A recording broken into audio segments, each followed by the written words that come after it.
DMK को उखाड़ कर फेंकने के लिए भारतीय जनता पार्टी का एक एक कार्यकर्ता आज से लेकर चुनाव तक अपनी कमर कस ले और मोदी जी के नेतृत्व में திமுகவை வேரோடு வீழ்த்த வேண்டும் அப்படின்னு சொல்லி பேசியிருக்கிறார். 1950 காமராஜர்ல இருந்து பக்தவச்சலத்துல இருந்து இவங்க பிஜேபிக்கு முன்னோடியா இருக்கக்கூடிய அந்த ஜனசங்கம் வரைக்கும் இதே வார்த்தையை தான் பயன்படுத்தினாங்க. முடிஞ்சிச்சா?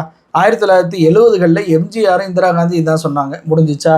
1980களில் ஜெயலலிதால இருந்து ராஜீவ்காந்தில இருந்து பாஜகவுடைய தலைவர்கள் வரைக்கும் இதுதான் சொன்னாங்க.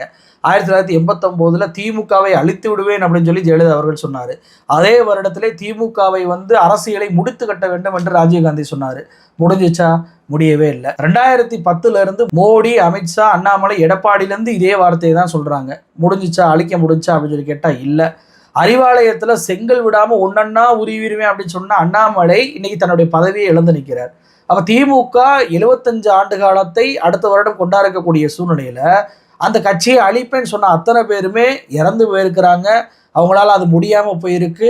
இல்லை திமுகவுடைய கூட்டணி வச்சு திமுகவுடைய ஐக்கியமாயிட்டாங்க. இப்படிதான் வரலாறு நடந்திருக்கிறதே தவிர இதுவரைக்கும் திமுகவை அழிப்பேன்னு சொன்ன எந்த கட்சியுமே அழித்ததாக வரலாறும் இல்லை. அந்த கட்சி தான் அழிஞ்சு போயிருக்கு. இத்தனைக்கும் திமுக மிகப்பெரிய நெருக்கடிகள்லாம் சந்திச்சும் அழியாத கட்சி. அதாவது விசா சட்டத்தின் பேரில் அந்த இருக்கக்கூடிய தொண்டர்களெல்லாம் கைது பண்ணி யார் எங்கே இருக்காங்கன்னே தெரியாது. காவல்துறை கடும் சித்திரவதையை சிறையில் வச்சு பண்ணாங்க. ஒரே ஒரு லெட்டரில் ஒரே ஒரு கையெழுத்து கேட்டாங்க. அதாவது நீங்கள் திமுகலேருந்து நான் விளைவிக்கிறேன் அப்படின்னு சொல்லி ஒரே ஒரு கடிதத்தில் கையெழுத்து போட்டு கொடு, உடனடியாக நான் விடுதலை பண்ணிடுறோம் அப்படின்னு சொல்லி அந்த தொண்டர்களுக்கு காவல்துறை ஆஃபர் கொடுத்த போதும் கூட அடி வாங்கி செத்தாங்களே தவிர ஒருத்தர் கூட கையெழுத்து போட்டு திமுகலேருந்து விலகவே இல்லை.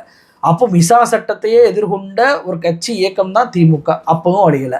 அதே போல் பார்த்தீங்கன்னா ராஜீவ்காந்தியுடைய படுகொலை, அந்த படுகொலைக்கு காரணமே திமுக தான் ஒரு பழியை போட்டு மிகப்பெரிய அளவுக்கு திமுக மீது வன்முறை ஏவப்பட்டுச்சு. அந்த டைமில் கூட திமுகவை அழிக்க முடிஞ்சிச்சா அப்படின்னு சொல்லி கேட்டால் முடியலை.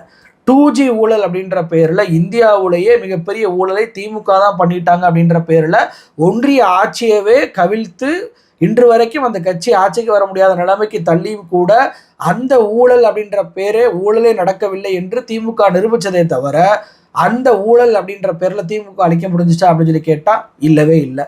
அப்போது இவ்வளவு இக்கட்டான சூழ்நிலை தாண்டி கூட அந்த கட்சியை யாருமே அழிக்க முடியவே இல்லை. இன்னைக்கு அமித்ஷா என்ன சொல்றாரு?